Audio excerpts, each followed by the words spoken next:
On your radio, on Global Player, and Play LBC. leading Britain's conversation. This is LBC. From Global's newsroom at 8 o'clock. It's emerged drivers paid an extra 6 pence a litre for fuel at 4 major supermarkets last year because retailers increased their profit margins.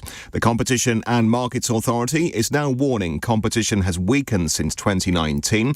Ministers say forecourts will be made to publish real-time data so drivers can compare prices. Simon Williams from the motoring organisation, the RAC, has been talking to LBC. The price of diesel on the wholesale market fell dramatically, and since the end of March, the wholesale price of diesel has been below unleaded, yet you wouldn't know that from the forecourts. In fact, we sparked the CMA inquiry because we accused retailers of actually not passing on the 5p a litre duty cut. The 6-day overtime ban by train drivers who are members of ASLEF is being extended. The industrial action will be repeated between the 17th and 22nd of July, the same time as members of the RMT stage more strikes. Climate change is being partly blamed for the UK seeing its hottest June since records began in 1884. The average temperature last month was 15.8 Celsius. And in tennis, Novak Djokovic began his attempt to win a record 24th Grand Slam title with a straight sets victory over Argentina's Pedro Cachin. Djokovic hasn't lost at Wimbledon in his last 29 matches. In the city, the FTSE 100 has closed down 1 point at 75.32. The pound buys $1.26 and €1.16. LBC weather, rain in the far north will clear overnight, leaving a dry night with a low of 10 degrees. From Global's newsroom for LBC, I'm Tim Daly. This is LBC from Global, leading Britain's conversation. Cross Question with Iain Dale. Hello, a very good evening and welcome to Cross Question. It's Iain Dale with you until 10 o'clock. If you'd like to ask our panel a question over the next hour, it's 0345 6060 973. You can text 84850 or you can say, Alexa, send a comment to LBC. With me on the panel tonight, we have Matt Wrack, the General Secretary of the Fire Brigades Union, Steve Norris, former Conservative MP and Minister and London mayoral candidate, Claire Hanna is SDLP MP for Belfast South, and Robert Colvile is Director of the Centre for Policy Studies think tank and a columnist for the Sunday Times. Lots of subjects for you to phone in on about tonight. You can talk about this another new Conservative group called the New Conservatives. So at least this one doesn't remind you of the Nazis, does it? They have issued their plan to cut immigration. Labour says the extra cash from ending public schools tax breaks would be used to give $2,500 to all new teachers. That's a thought. Supermarkets are under fire for charging too much for petrol and diesel, and a top rabbi says religious leaders who still oppose assisted dying are out of step with their followers. We're going to be talking about that after 9. So again, the number to call 0345 6060 973. Call 0345 6060 973. Tweet at LBC. Text 84850. Cross Question with Iain Dale. This is LBC. Let's start with a text question from Paul in Paisley, who says, what do the old Conservatives do about the new Conservatives who've borrowed from UKIP, and who is now the true blue? Steve Norris, it's a bit different to how the Conservative Party was when you were still an MP. Very different indeed. You're quite right, and it's very hard even for those of us who are close to the party to really understand these days what the Conservative Party represents. You talked about this new group of backbenchers who've formed themselves into apparently a new, presumably pressure group, whether from left or right, I'm not sure. But I think it's from the right. Yeah, indeed, it almost always is. But I think it does sort of indicate really that, particularly post-Johnson, it's time for the party to really rethink, from the top down, where it does stand on. But isn't it interesting that it's doing it while they're in government? This didn't happen under John Major, did it particularly? Well, I don't remember it happening like this. These sort of groups are often formed in opposition, and the party sort of, that'd be like Doctor Who, regenerates in opposition, but they seem to be doing it while they're still trying to govern. Yes, but the one thing that strikes me is that unlike those years between sort of 90 when John Major arrived as Prime Minister in 97 is that we weren't facing the two issues which have really defined the last 5 years, which were the pandemic and now the impact of the war in Ukraine. I mean, both of those have completely destabilised the economy. They've done enormous damage to people who are trying to pay mortgages because of the need to raise interest rates to combat the kind of rates of inflation we're beginning to see seep through into the private sector. All of this has put, I think, a strain on the government party who inherit this. Nobody's giving them any credit for it, at least the Labour opposition, who quite sensibly just refer to 13 years of Tory chaos and so on and so forth. The traditional stuff is exactly what we said of Labour after they've been in for 13 years. But the fact is, you're now seeing a fractionalising around, if you like, where they feel the field of future of the Tory party has to go. And it's going to take a long time. And maybe this is the kind of signal that says, maybe it's time for opposition. Maybe it's time to let somebody else try and sort this out while we ourselves redefine what it means to be a Conservative. Claire Hanna.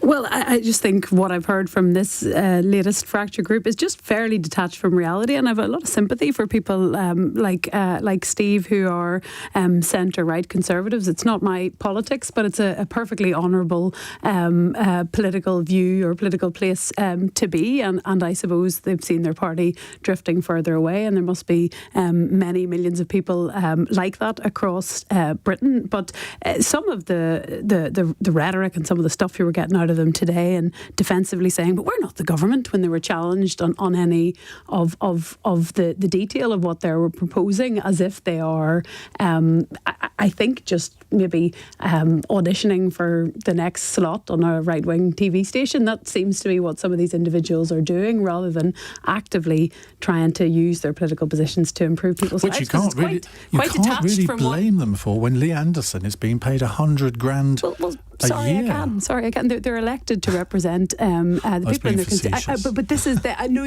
But I think there is such an attachment on what people are going into politics for and what the role is for. But it just seems to be just a gap between what they're returning over the same issues again and the actual issues facing people. But I mean, it's sad to see in some ways. But a general election can't come soon enough, because these people shouldn't have their hands on so many of the levers of power. Robert Colvile, I imagine this might be up for discussion in your next Sunday Times column, but can you tell us the difference between New Conservatives, Conservatives for Democracy and National Conservatism? Yeah, I can, very easily. This kind of goes back to the 2019 election, when the Tories won big. But when you win that big, you have to contain multitudes. The coalition has to stretch from people who don't like Boris, don't like Brexit, but hate Jeremy Corbyn even more, to people who do like Boris and do like Brexit. And the New Conservatives are very much from the do like Boris and do like Brexit group. They're the... I thought that was Conservatives for Democracy. Wait a second. So New Conservatives, basically people who have seats in the Red Wall, they are their particular casus belli is, and which I have a lot of sympathy with, is that the government promised that immigration numbers would come down, and in fact net migration is at historic highs, and they're suggesting some ways to try and get that down, with some practical, some not. The Conservatives for Democracy are Conservatives for Boris. It's a group of people who essentially object to the fact that Boris got kicked out, and that Rishi got put in after a brief interregnum. So it's, I mean, there is a sort of wider agenda about bringing democracy to the Conservative Party on other grassroots, in just the same way that Tony Benn and Jeremy Corbyn and John McDonnell were interested in bringing democracy to the Labour grassroots back in the 80s, i.e. they hated the people who were running the party and they wanted to try and take it over. And the other one you asked about was... what was it? The National Conservatism one? Yes, that's a sort of American import, but essentially the view there is that the Conservatives had lost touch with the social and cultural touchstones of faith, family. That they've become a group of vulgar free marketeers who only care about the market, and they need to get back in touch with the soul of the nation. So you, as Steve, you said, you are kind of seeing a working out of the Tories. the sort of tensions within that great big coalition of 2019. What you're also seeing, by the way, is just the result of WhatsApp.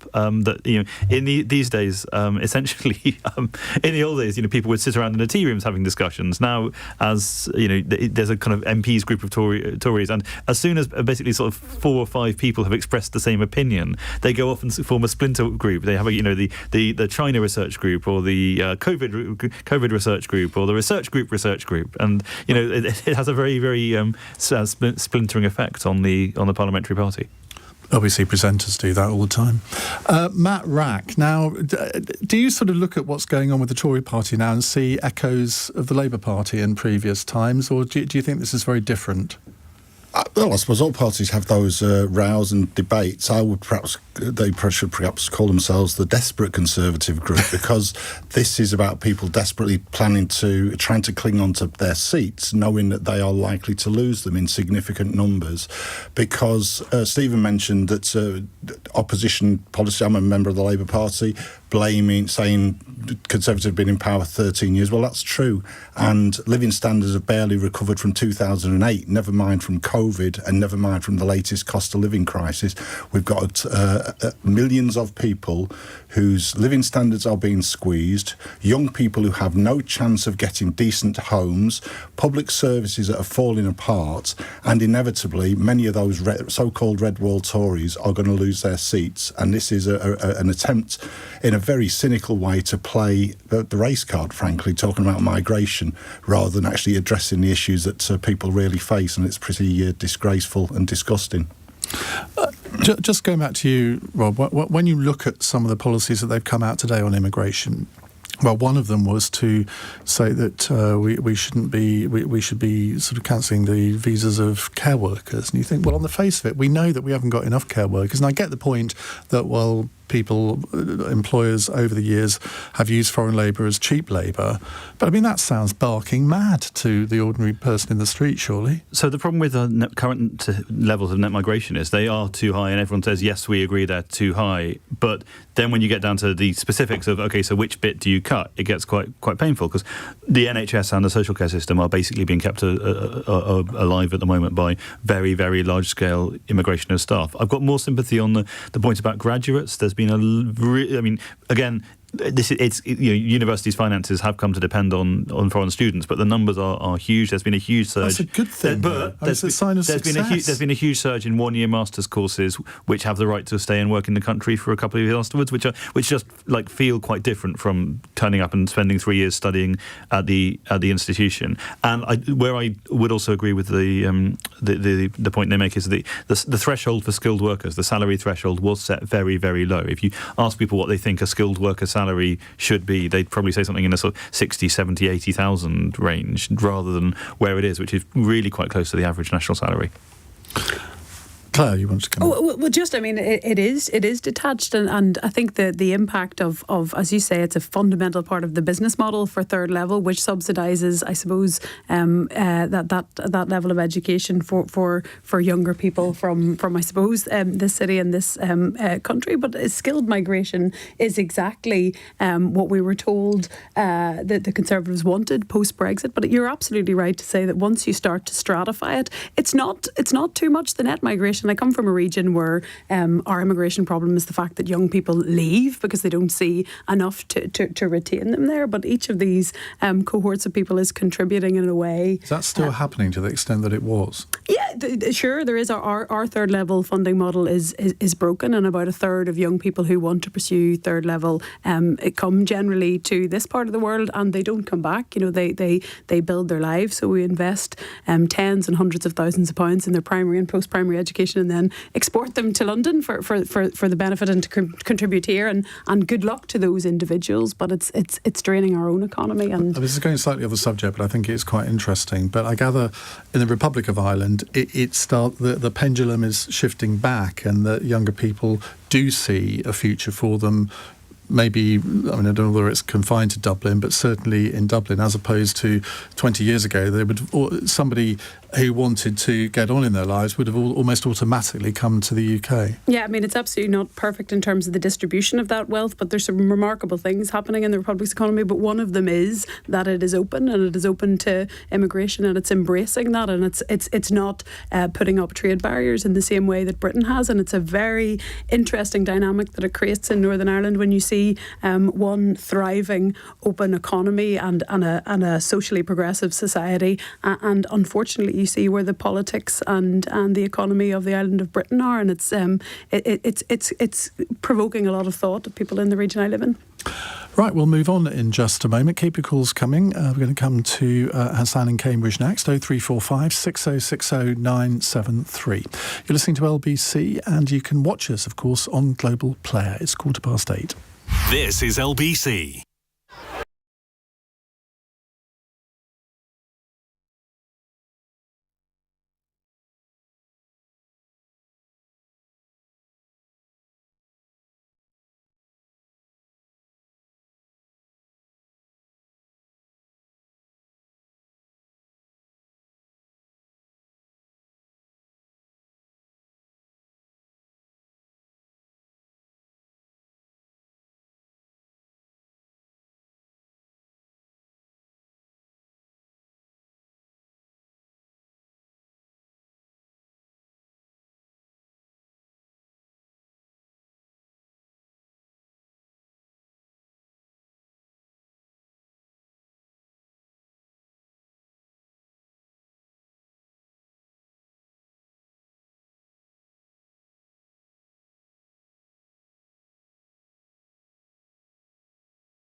Cross Question with Iain Dale on LBC. It's 17 minutes past 8 on LBC. With us on Cross Question tonight, we have Matt Wrack, General Secretary of the Fire Brigades Union, Steve Norris, former Conservative Minister, Claire Hanna, SDLP MP for Belfast South, and Robert Colvile, Director of the Centre for Policy Studies and a columnist for the Sunday Times. Right, let's go to our next question. It's from Hassan in Cambridge. Hassan, very good evening. What would you like to ask? Hi, Ian. Welcome back. Thank you. Today, Israel killed 9 Palestinians in the West Bank, and the government wants to introduce a bill that would prevent councils from supporting boycotts like the BDS movement. This legislation would have prevented a boycott of apartheid-era South Africa if this was around. How does the panel feel about this bill? So MPs are going to be voting later tonight. Claire, you're going to be voting on this, on a government bill which would ban public bodies, including local councils, from refusing to buy any goods from Israel as part of the boycott, divest, sanction movement. Well, let's start with you, Claire. Yeah, and I'll be voting against this bill this evening. It's hard to ignore the context of what is happening in Jenin and the bombardment of civilian targets. And yes, it's complex, and we all apply our own lenses to that particular conflict. But these are civilian targets, vulnerable people, defenceless and facing fairly impossible aggression. And this bill seems fairly ill thought out. I suspect it's another salvo in the culture wars, and if it were passed, it would face numerous legal challenges. But public procurement is a very powerful tool in many ways, and in terms of how you use it for social goals domestically. But if you look at yes, Palestine, but if you look at the persecution of the Uyghur minority in China, and as your caller indicated, the use of targeted boycott to address apartheid in South Africa. But that's the problem, I don't think you can fetter democratically elected bodies like local councils by applying a blanket ban. I think that's a limit on free speech that shouldn't be made top down. But I've never heard of a local council wanting to boycott China or Russia. It's always Israel. Now, what does that tell you? No, I don't think that's true. I was a Belfast City Councillor, and in 2013 I brought through procurement regulations that allowed us to, I suppose, discriminate against people who had been convicted of tax avoidance, and I did that in partnership with Christian Aid, and we highlighted a number of countries around the world, and actually I think the context of the last year has opened people's eyes. I mean, we are all participating in sanctions against Russia. They just aren't as integrated, into the economy that we use. And I think there's an increasing awareness of China's human rights abuses, and I think people are divesting and I think at least reorienting their supply chains away from China in a way that is manageable. There's no doubt. I think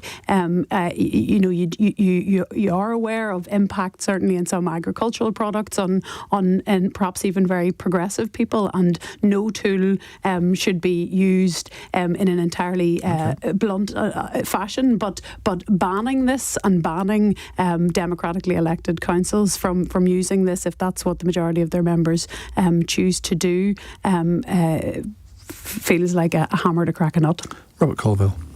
Well, I'm with you, Ian. I mean, I just think it just feels so depressing. As you say, it's always Israel. I mean, there are so many countries with such awful human rights records. What China did to the Uyghurs. I should also say, by the way, that we should have started this, like Prime Minister's Questions, with a sort of ritual. I too am very, very pleased to welcome Iain Dale back to the show. And then, that way lies madness.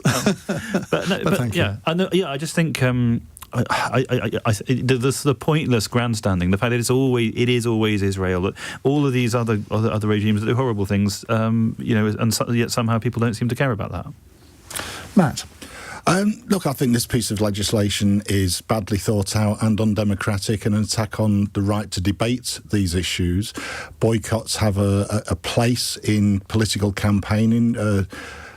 Claire's mentioned the boycotts of South Africa under apartheid, and my union was one of the first unions to affiliate to the anti-apartheid movement. So we've debated this over many decades, and there should be a debate around all the regimes that have been mentioned today.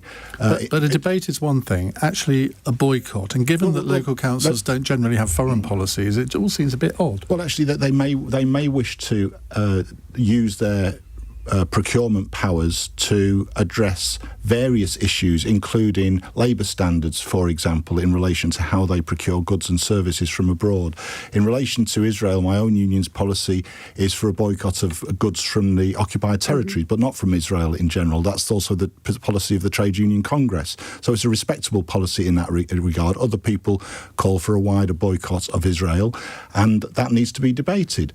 But the idea that central government should step in and stop local authorities or other public bodies from engaging in this debate seems to me fundamentally undemocratic, and that's why a whole number of Tory MPs themselves are intending to vote against it this evening. Steve Norris. Well, I would sort of disaggregate this into two issues, really. I mean, one is whether or not it's right for the government to ban a local authority from taking such action as it deems necessary, not just in relation to Israel, but as Claire and Matt have both said, in fact everybody's agreed, the issue with the Uyghurs, the old debates around apartheid and so on, they are. I think that's a right which ought to be protected, and I'm sorry that this legislation suggests otherwise. The second issue, of course, is specifically the one that you rather posed, which is why is it always Israel? And I think the answer lies in, frankly, what's quite evident around the state of Israel, because the disaggregation of anti-Semitism from opposition to the government of Israel is a huge issue, never totally resolved.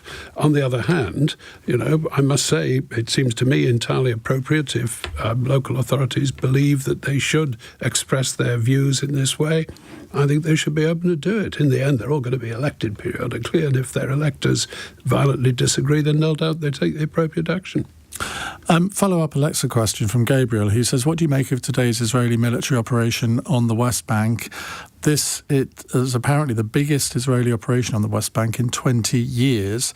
8 Palestinians have been killed. Now, I don't know any more details than that. Anybody got any comments on that, Matt? Well, we hear that there's some potentially 2,000 Israeli troops supported by drones, snipers and so on, surrounding a refugee camp. Whether that they will claim it's an anti-terrorist operation, but the imbalance is so obvious and it is reflected in the figures of the number of people who die. It will be predominantly, possibly only Palestinians who die as a result of this incursion. I think it contributes, and that's perhaps why the tool of boycott is so extensively and possibly excessively used. There is a sense of powerlessness among people on this issue, because when it comes to Russia, when it comes to China, the diplomatic relationships aren't so warm. There's a clear signal being given by governments here and elsewhere that this isn't an appropriate way to behave. I think there feels like there's a disconnect in terms of Israel's behaviour and I suppose the lack of sanction or intervention by the global community, and that's I suppose why activists feel that maybe at a council level and thereabouts, and maybe through unions, that's how and why they can express that. It is interesting, isn't it, that Western governments, and I mean the British government has always been a strong supporter of Israel, seem to have very little influence on what Israel actually does, Rob.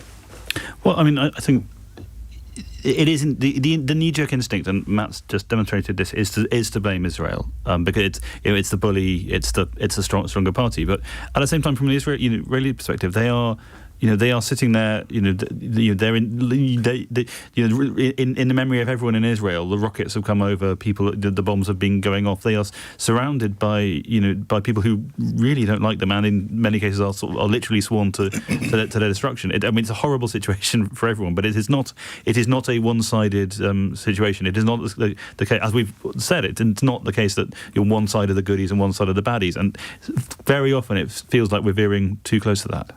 But I think whilst that's true, I must say I rather take both Matt and Claire's view on this, which is that it's very obvious which of the two sides is the occupier and which is the occupied. And the conditions in which I've seen in Israel in the days when I was there, that Palestinians are subjected to, and the indifference that I felt when I talked to the Israeli military about their reaction, would have made me probably more likely to have supported a boycott of Israel, not with a hint of anti-Semitism, because I think that's the great screen against which all of this, some Israelis would like us to judge it.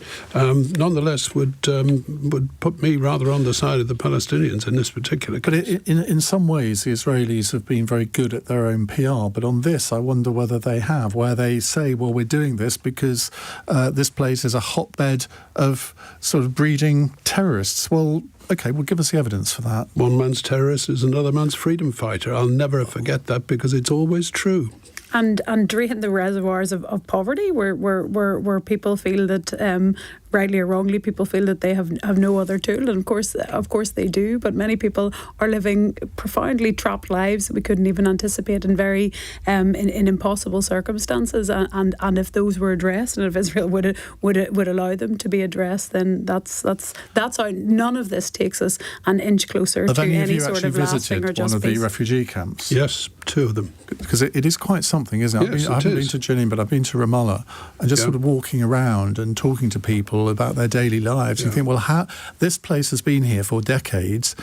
It's likely to be here for more decades unless something happens, but nobody can really identify what that something should be. I can remember walking into someone's house, and I was there with Nick Bowles, remember him, the former Tory MP, and we walked into this house. It's literally 2 rooms, and on the wall of one room was a massive picture of Saddam Hussein. I thought, OK, all right, interesting. Nick said he pointed at this picture of Saddam Hussein and looked at the husband and wife and said, Saddam Hussein, very bad man. and slit his throat. I was thinking, oh my God, what are you doing? And they laughed, thank God, because I was wondering what might happen as a result of that. But it was, I mean, we spent a day there, and it was, I mean, unless you've been there, you can't quite... No, you're quite right. You're absolutely right. They are appalling places. And what's more, the new generation born there... Yes. Is living in very different circumstances from their parents. I remember being harangued, believe it or not, because of the, the calumny that Arthur Balfour inflicted on them, and it was all my fault. And I had to explain that... Well, you weren't Conservative Minister. Everything was your fault, Well, Steve. no, I was a Conservative MP at the time, and Arthur Balfour had been dead a long time before I arrived. But, it's not fun. It's not fun. And of course, technology has made it far worse in a way, because kids who are born in Ramallah or Jenin, they all have phones, and they can see what life is like for people 5 miles away. Yes, quite. And that breeds resentment, doesn't it? It does. So I don't know how you solve this, but it's something... you don't do it by rockets and troops and drones and the type of assault we're seeing this week. Thank you very much indeed for that, Hassan. We will move on to other subjects in just a few minutes' time here on Cross Question. It is 8:30. Let's get the news headlines on LBC from Tim Daly. Drivers will soon be able to compare fuel prices in real time after concerns about weak competition between supermarket forecourts. And investigations found the big four grocery giants have kept their profit margins artificially high. More disruption on the railways is being predicted after ASLEF announced its drivers will stage a second overtime ban. A 6-day ban began this morning. Another will run between the 17th and the 22nd of July. And the Justice Secretary has told the Parole Board to reconsider its decision to allow a double child killer to be released from prison. Colin Pitchfork was jailed for a minimum of 30 years for murdering Linda Morn and Dawn Ashworth in Leicestershire in the 80s. LBC weather, rain in the far north will clear later on this evening, then a dry night ahead with a low of 10 degrees. This is LBC. George?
Leading Britain's conversation. Cross Question with Iain Dale. Alexa, send a comment to LBC.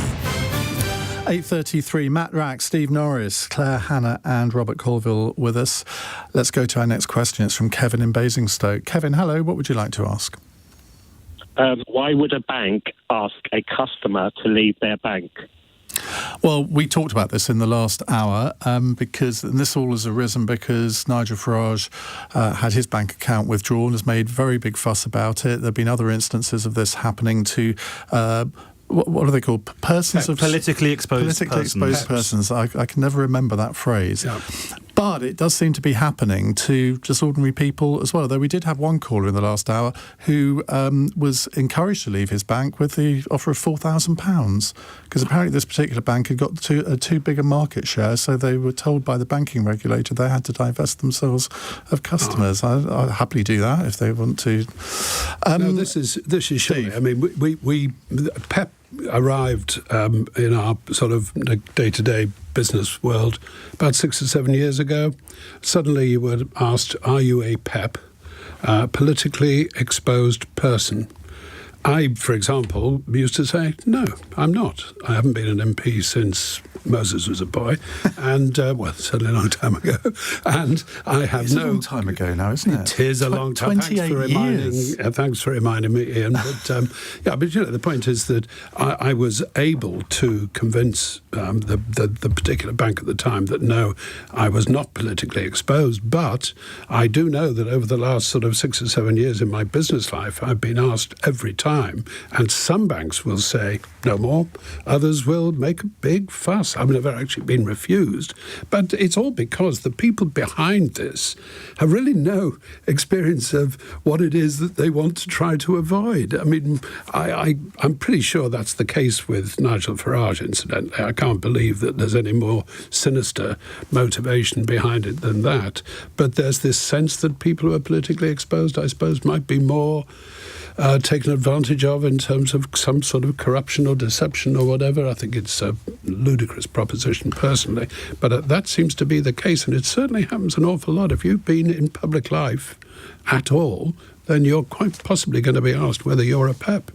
One of the things that I thought was very interesting when this was all going on at the end of last week was the number of people who rejoiced in the fact that Nigel Farage has had his bank account withdrawn. And I'm thinking, you are the very sort of person who ordinarily would think this was an outrage. I mean, if it had happened to, I don't know, say Jeremy Corbyn, for example, they would have thought this is an absolute outrage. It's typical of the sort of establishment ganging up on Jeremy. But because it was Nigel Farage, they either thought it was funny or they rejoiced in the fact. I mean, the hypocrisy on this, I think, is something to be believed. Matt Wrack.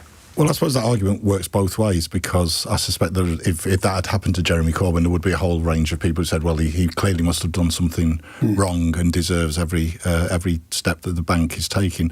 It does seem very strange. It seems unusual, and I'm sure there are questions to be asked of the bank. Nigel Farage is very good at self-publicising, no doubt, and he's made great hay around this for the past several days. So, yeah, I don't support it. Equally, I don't know enough about it to give an answer. But I suspect there's far more... there are millions of people suffering very real financial problems with their banks that are more grounded in everyday life that I have a lot more sympathy for.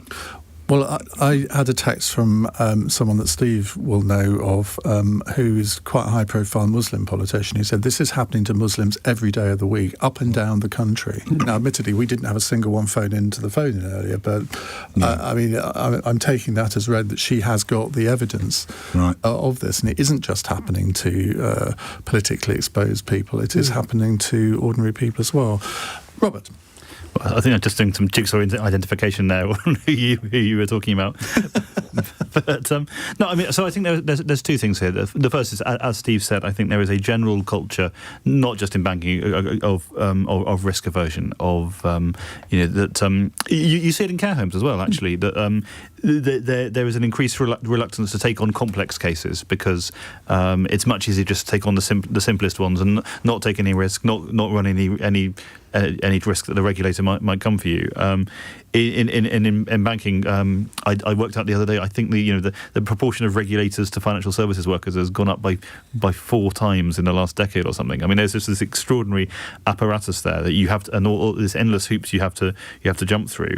But the separate point on people being gleeful about Farage, I think one of the really interesting things about the UK and the US is that we are polarised, but we're not in that American situation where essentially there are kind of Republicans, Democrats are now increasingly living in parallel worlds. They have sort of their own parallel infrastructures. There are Republican publishing houses and Democrat publishing houses. There are Republican TV stations and Democrat TV stations.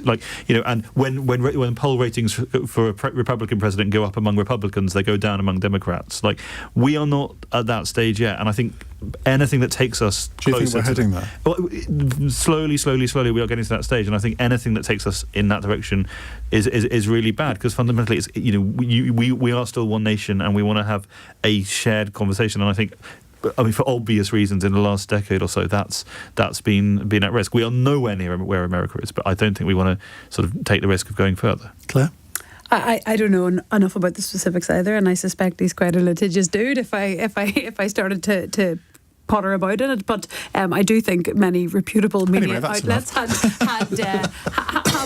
have for many years exposed some of the financial, some of the backers that he has and the lifestyle that he has and how that is funded. But I also think he is expert at the grift and getting ahead of a story. And one of his proxies in the media was talking about how he'd become a financial non-person and desperately seeking to conflate these things. But I understand he had a number of bank accounts closed. Again, most normal people I know don't stratify their banking in that way. After he was debanked, if that's a phrase, he then applied for bank accounts with 9 other banks, and they've all refused him. So I didn't take any glee in it. I didn't take much notice on it, but I did raise an eyebrow in one of the interviews he gave, where he said he doesn't know if he could go on living in this country. And I thought, interesting, the concept of political asylum and maybe feeling persecuted and potentially having to leave the country you're in has suddenly come on his radar. So I don't know enough about it to say. And of course, people should be offered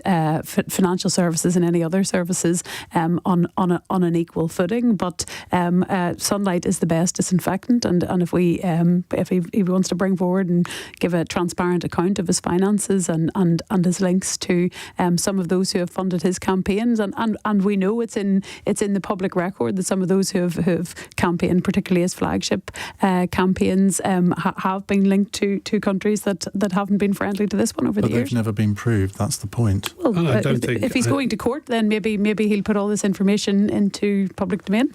And I don't think it's reasonable to expect him, or indeed any other person, to give us the detail of their bank account. No, I'm not asking for... What struck me... Sorry, Claire, yeah. I was only going to say that what struck me was the total amateurishness of the bank, who decided that he was a customer they didn't want. They clearly didn't know who they were dealing with, and that itself will tell you what an amateurish process this whole PEP business actually is. It gives feed to those who say, I'll bet you where there's smoke, there's fire. Frankly, I suspect it's just where there's cock-up, there's the inevitable consequence.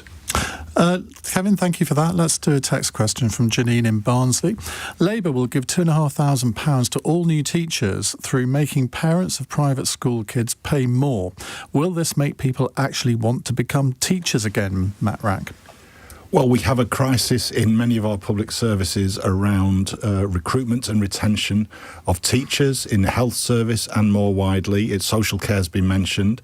There is clearly a pay problem, and anything that we can do to raise living standards for public servants is needed.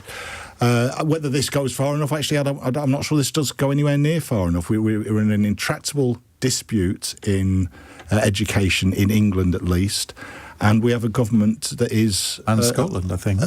I think in Scotland, broadly, I don't think there are strikes in Scotland. Okay.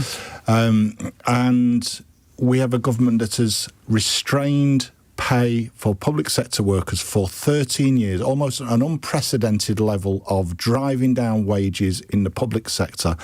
And that's why there is such huge anger among public sector workers, including teachers. And that's why there are strikes that are unresolved.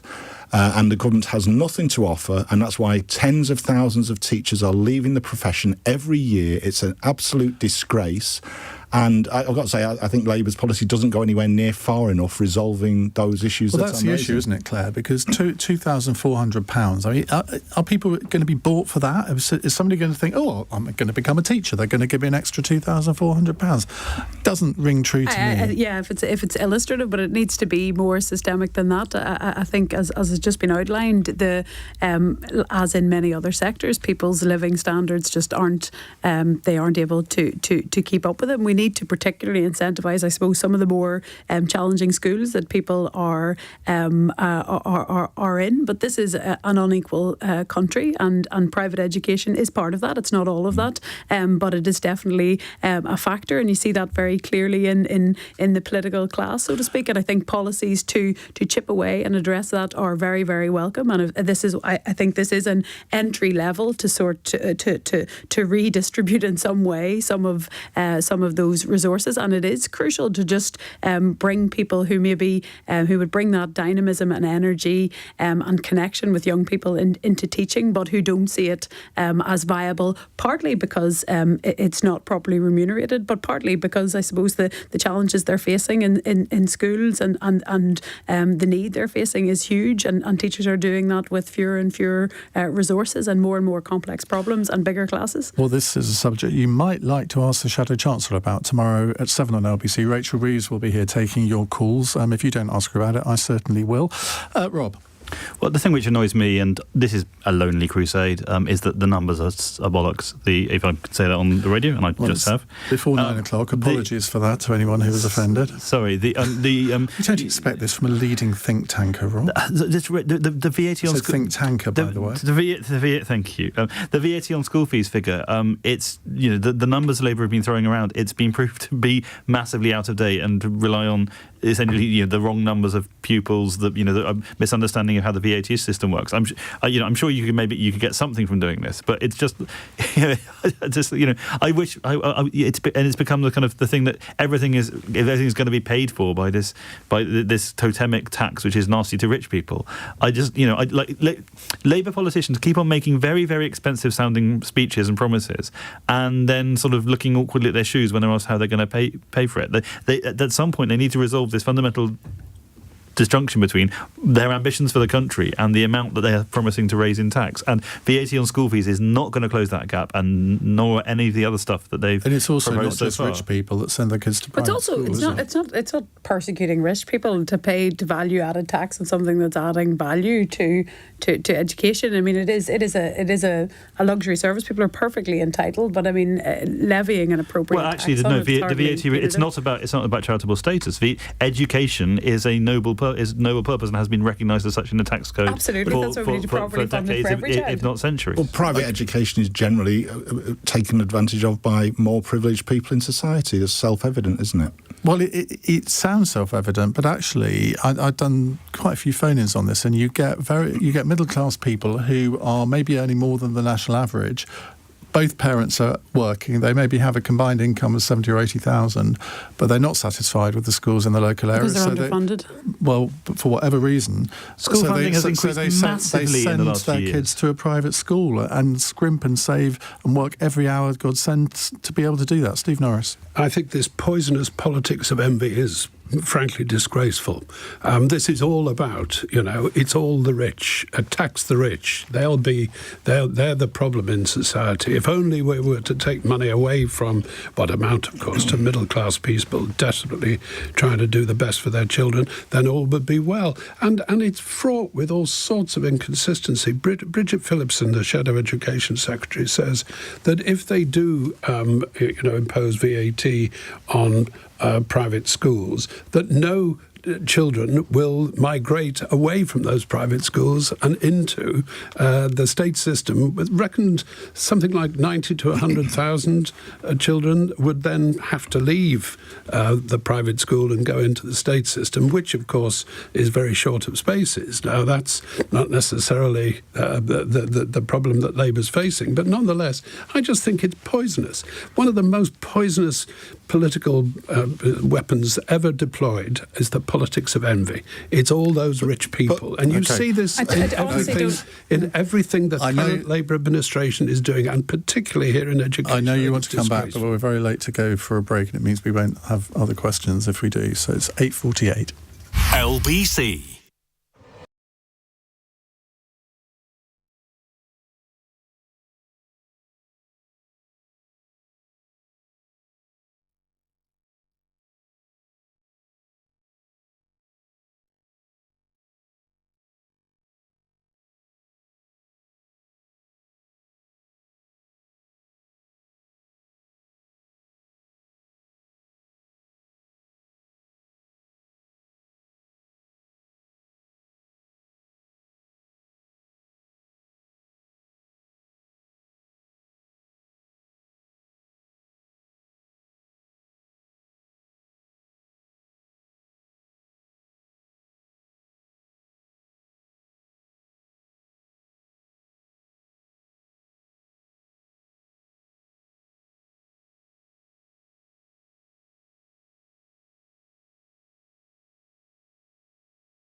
Cross Question with Iain Dale on LBC. Call 0345 6060 973.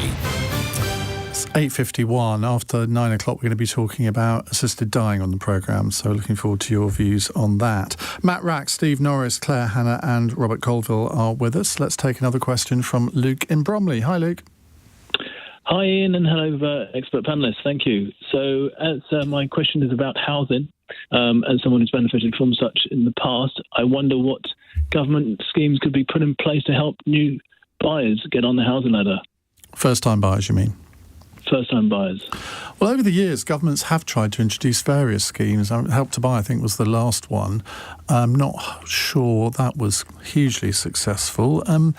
Steve Norris. Well, it was a desperate failure. What it did was to stimulate demand whilst doing nothing about supply. And guess what? The inevitable 101 of economics, prices rose. Sadly, they only rose temporarily because, of course, when those same people came to sell or move, they suddenly discovered that actually the apartment that they just paid a lot of money for wasn't actually ever worth it. The only people who benefited from this were some of the chief executives of some of the major volume house builders who were trousering, if you remember, 60, 70, Such 90. a socialist, Steve. Well, I mean, frankly, what I do believe in is that the lack of the ability to own a home at any point in your life is desperate these days. And I think the decision by Michael Gove, for example, to effectively cancel the statutory imposition on councils to deliver a 5-year housing supply was a desperately poor decision. It effectively assumed that NIMBYism was more important than people's ability to be able to live anywhere near where their parents were. I'm going to ask for short answers on this because I want to squeeze in one more question. Matt? I'm not sure assisting the first-time buyers is the answer. There have to be issues around supply. When I was a young parent, I was in a council house. I then moved on and bought property and then moved up the so-called housing ladder. And the truth is, that route is not open to millions of young people today. And all my children have lived in the private rented sector, which is a horrifying experience. I'm shocked when I hear of how young people are treated in the private rented sector. Something has to be done about that. We need more social housing. We need investment in housing. We need more houses built. Rob? Yeah, build. I mean, there was stuff you can do around the margins. We came up with our Centre for Policy Studies think tank. We came up with an idea about incentivising landlords to sell to tenants, because the rise of buy-to-let has been a huge part of this. But fundamentally, we have built 4 million fewer houses over the last 50 years than the average European country of our size, and we need to correct that. Claire? And very little to add to that. It's the supply side. You turn all the resources on that and building across the different tenures, because not only is getting on the housing ladder out of reach for most people, even being in the private rented sector for an ordinary wage is becoming impossible, and there's only one solution, and it is indeed build.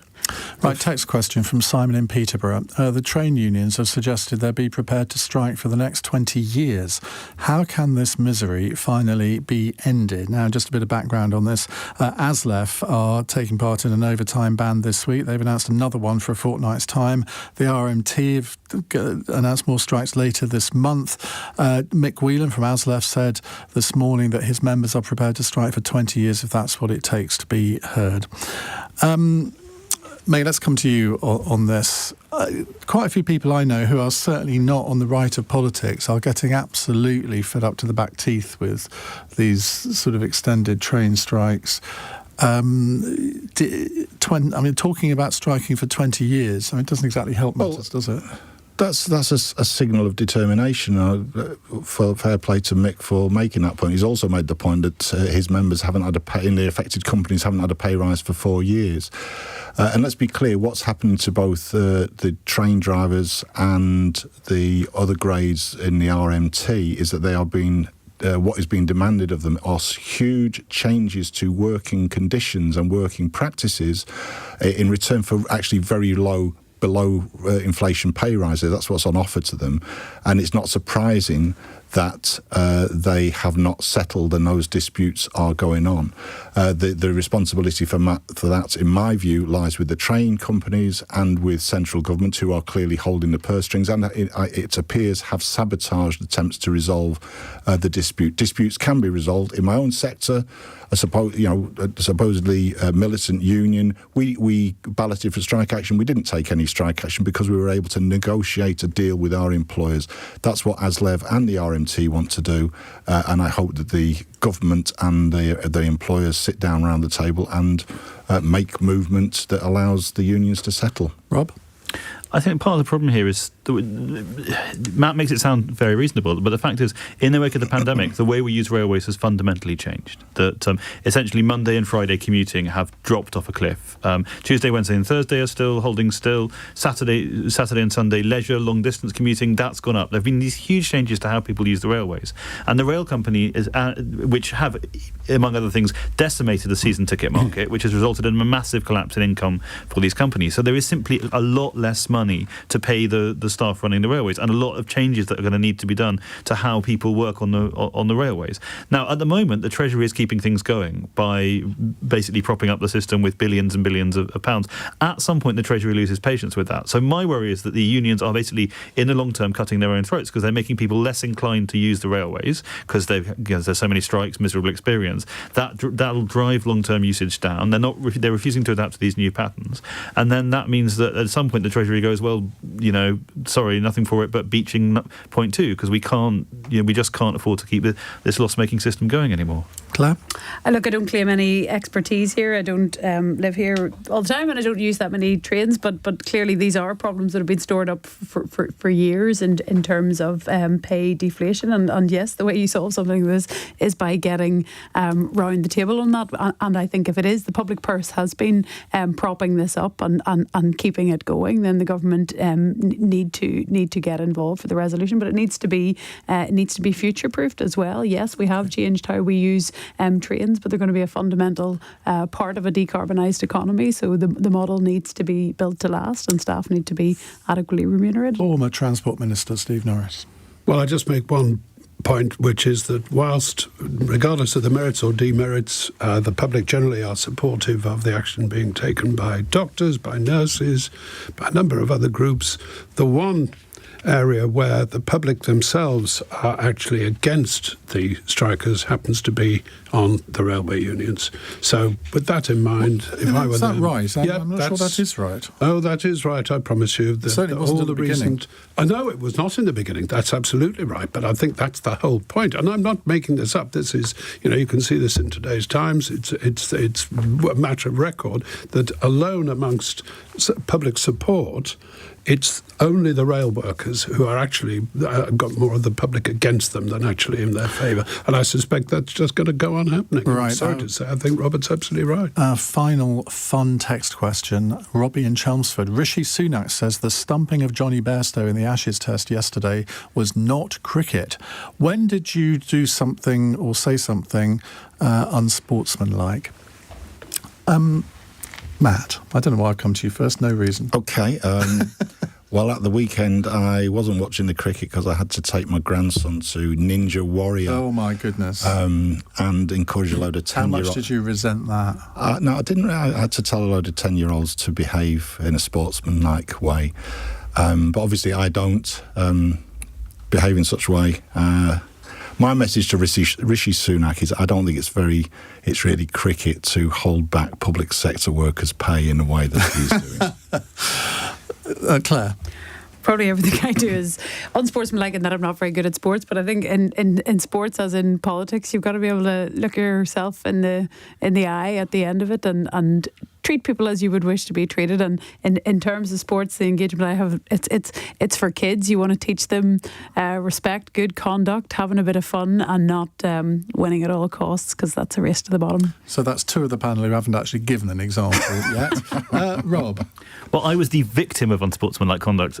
Like Matt, I was out at the weekend with my kids, and we were playing a sort of dodgeball variant where you were out if you got tagged, and the 8-year-old directed the 4-year-old to stand behind me and clamp himself to me so that I couldn't actually move, and then proceeded to come up very, very close to me and whack me with the ball, suggesting that my children have a great future as Australian cricketers or politicians.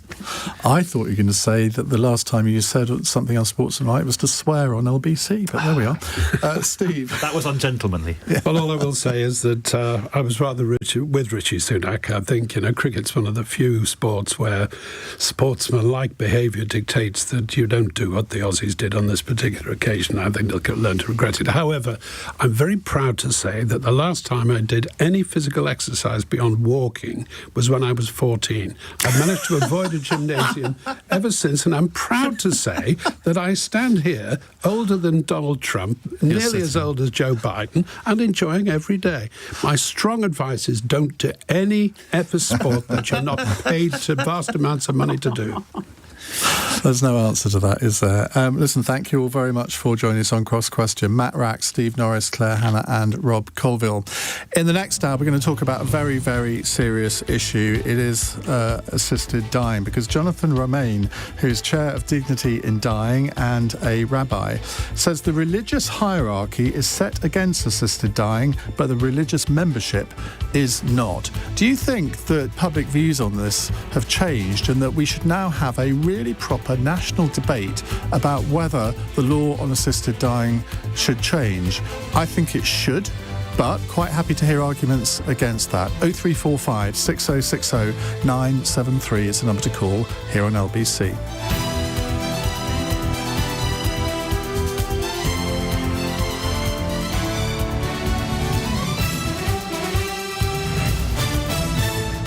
on your radio.